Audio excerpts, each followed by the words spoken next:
Welcome to another deep dive. We've got a really fascinating one for you guys today. It's about a veteran named James who used beekeeping to deal with PTSD and ended up starting this amazing honey business called Secret Garden Bees. Yeah, you know what I really love about this one? What's that? We've got this great interview with James himself, but we're also going to be pulling in insights from other entrepreneurs too. Yeah, Uh, absolutely. And our mission here with this deep dive is to see, what we can learn from James's story about beekeeping, entrepreneurship, and just plain old resourcefulness. And, along the way, I think we're going to uncover some surprising facts about bees that might just make you say, wow, I never knew that. for sure. So to kick things off, James founded Secret Garden Bees back in 2020, but his journey actually started a lot earlier. It goes all the way back to his time in the Army bomb squad. Wow. Yeah, and coming back to civilian life was a tough transition for him, and he ended up struggling with PTSD. That's unfortunately pretty common for veterans coming back from combat zones. Right. And At first, James tried medication to manage his PTSD, but yeah, it wasn't really the right fit for him. yeah, finding the right treatment for PTSD can be a real challenge, and it's different for everyone. Yeah. And that's where beekeeping comes in.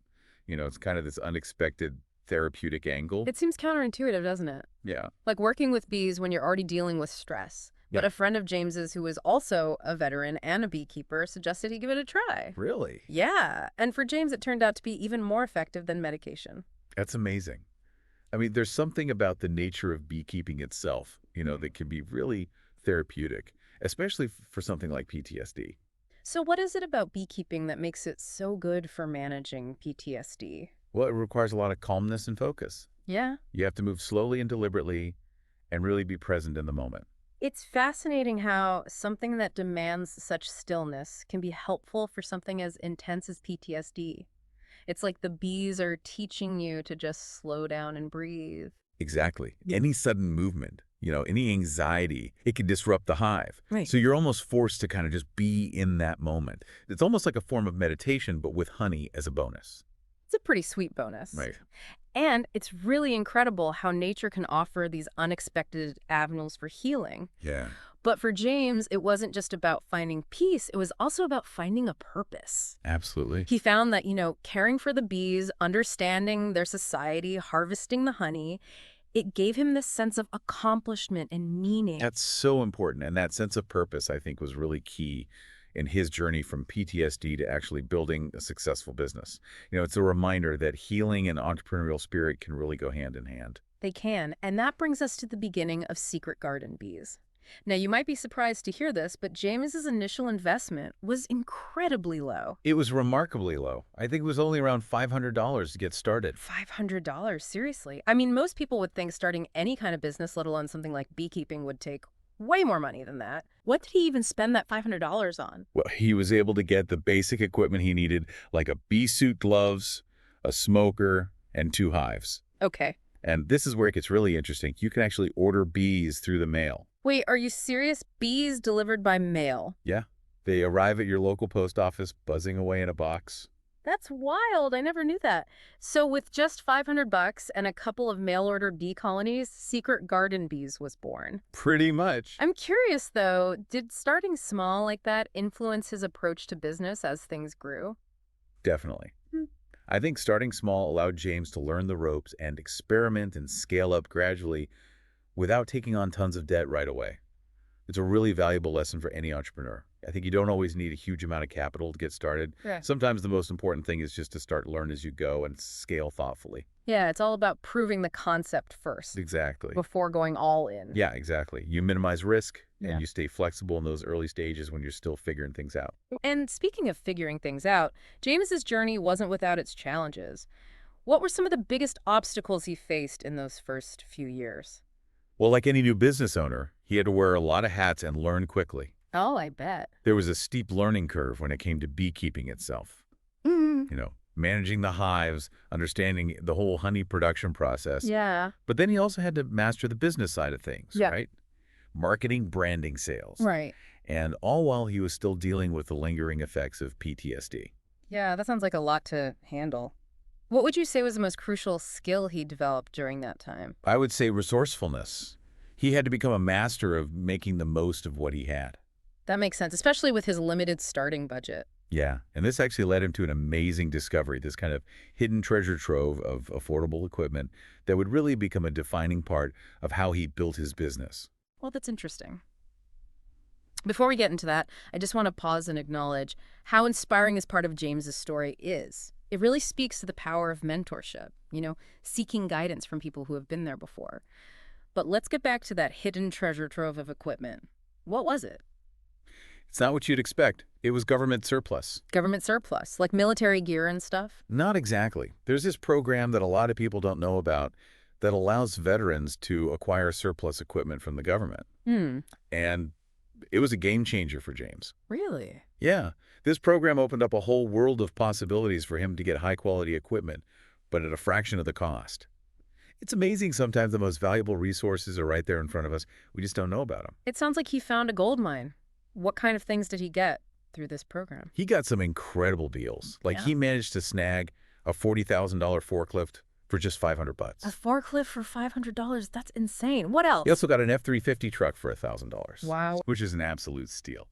But here's the one that really blew my mind. He got a climate-controlled trailer that was previously used by NASA, and he got it for just a few $100s. A NASA trailer. That's amazing. Isn't that cool? And it's not just about being practical. It's about the story it tells. Yeah. It embodies his resourcefulness, his commitment to finding creative solutions. Right. It's like a physical representation of his whole journey. So how did scoring all these incredible deals on equipment impact his business? It allowed him to keep his business debt-free, which is huge for any entrepreneur, especially when you're starting out. Yeah. It's like he built a protective moat around his business right from the start. Yeah, exactly. Hmm. And it's a lesson that any entrepreneur can learn from. Always be on the lookout for those creative solutions. Yeah, like what resources are available to me? And how can I use them to my advantage? Exactly. And sometimes those resources are hiding in plain sight, just waiting for a resourceful entrepreneur like James to find them. Hmm. This deep dive is already packed with valuable lessons, but we're just getting started. Oh, yeah. I can't wait to hear how James took secret garden bees from these humble beginnings to the thriving business it is today. Oh, it's a good one. Yeah. You'll love it. Let's get into the bees themselves now. All right, I'm ready to dive into the hive. All right, well, buckle up because this might surprise you. All the honeybees you see buzzing around North America, Yeah. they're not actually native to the continent. Wait, what? So all this honey I've been eating all these years that's labeled American, Yeah. it wasn't actually made by American bees. Nope, it's true. All the honeybees here are actually descendants of bees that were brought over from Europe way back when. Wow, that's fascinating. So what kind of bees does James use at Secret Garden Bees? Well, the most popular type of bee in the U.S. is the Italian bee, and that's what James uses too. Yeah, I can see why they're so popular. They seem really mellow, at least from what I've seen in the videos. Yeah, they have a reputation for being pretty gentle and calm. Which is good. And of course, they're great honey producers, Hmm. which is kind of important for a honey business. That's the key ingredient right there. So how much does it actually cost to get a colony of these Italian bees going? I'm imagining it's this whole complicated process. It's actually simpler than you might think. Hmm. You can buy a package of bees, basically a queen, and about 3 pounds of worker bees, all in bulk, for around $150. $150. That's not bad at all. That's like your starter kit for a beekeeping business. Pretty much, yeah. Get you up and running. Speaking of starter kits, James mentioned something called a nucleus colony. What is that exactly? So a nucleus colony, or a nuke, as it's called, it's basically like a mini colony. It's got a queen, worker bees, brood, even some honey stores, all set up on a few frames. It's like a shortcut Exactly. to jumpstart your hive. Yeah, you're not starting from scratch. Yeah. You're getting a little head start. That makes sense. So we've got the bees, we've got the colony going. But before we get to the honey itself, I need a little tour of the beehive. What's going on inside one of those buzzing boxes? Sure, so picture a beehive like a company, with different departments. The bottom levels are called brood chambers. And that's kind of like the R&D department. Oh, It's where the queen lays her eggs and all the young bees are raised. got it. So it's like a nursery and a training center all rolled into one. Exactly. Yeah, super efficient. Then as you go up in the hive, you get to the honey supers. And those are like the sales department. Those boxes are dedicated to storing honey. So the bees fill the frames with honeycomb, and then they cap it off with wax. And that's the good stuff. That's what James harvests. That's the liquid gold. What does that process look like? Well, James learned a pretty important lesson early on. Don't mess with bees during the day. I can imagine. He tried to extract honey in broad daylight one time, and let's just say it didn't go well. Yeah, I bet a swarm of angry bees is not a fun time. Not at all. Yeah. So now he waits until nightfall, Sorry? when the bees are much less active and less likely to get riled up. He removes the honey supers, extracts the honey from the frames, and then bottles it up all ready for sale. So you don't want to interrupt the sales department during business hours. That's a good way to get stung. How much honey can you actually get from a single hive? Each honey super can produce 30 to 50 pounds of honey. Wow. So in a good year, a single hive with multiple supers can produce well over 100 pounds. That's a lot of honey. All right, so let's talk about James's revenue growth. I know he started small, but things really took off for Secret Garden bees. The growth has been phenomenal. He made about $1,000 in his first year, and now just 4 years later, he's projecting $250,000 in revenue for this year. That is amazing. That's incredible growth. What were the key factors that led to that kind of success? Well, I think it's a combination of things. He strategically scaled up his operation. He increased the number of beehives so he could produce more honey. Right. He also really focused on building a strong brand and marketing Secret Garden bees. Yeah, I gotta say, I love the name Secret Garden bees. It just evokes this sense of, hidden natural beauty and the sweetness of honey. It's very unique. Yeah, it's a great name. And it definitely helped him secure some big wholesale deals with large grocery stores. Oh, wow. So that's how he really started to scale up the business. Exactly. That's a big part of it. And his profit margins are impressive, too. Once he Wow. gained some scale, he's looking at profit margins of 40–50%. Wow, that's incredible. It makes sense, though. Honey's a natural product. It's got a long shelf life, and people are always looking for healthy alternatives to sugar. Right. So there's definitely a demand. But, okay, we've got all this honey. Now we got to get it from the hive to the bottle. Right. This is where we get to the heart and soul of James's operation. It's his honey processing facility. This is where the magic happens. This is where the raw honey gets bottled up and transformed into that beautiful product you see on the shelves. Yeah. But in the early days, this whole process was super labor intensive. Oh, I bet. He was bottling everything by hand from these 5-gallon buckets. Mm-hmm. It took him something like 80 hours to process just 1,000 pounds of honey. Oh, my gosh. That's a lot of honey in a lot of hours. Yeah, talk about a bottleneck in the operation. Right. So they had to find a better way. Of course. Did he figure out a way to streamline things? He did. And this is where his smart investing really comes into play. He decided to invest in an automated filling machine. Yeah. Which was a big expense up front, around $20,000.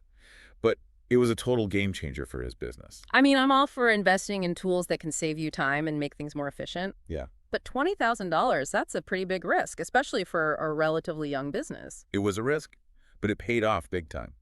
The new machine allowed him to process that same 1,000 pounds of honey in just 8 hours. 8 hours. So we went from 80 hours to 8 hours. That's a tenfold increase in efficiency. That's amazing. So it was definitely worth the investment. Oh, yeah. He saw a 5-fold return on his investment in the first year alone. Wow.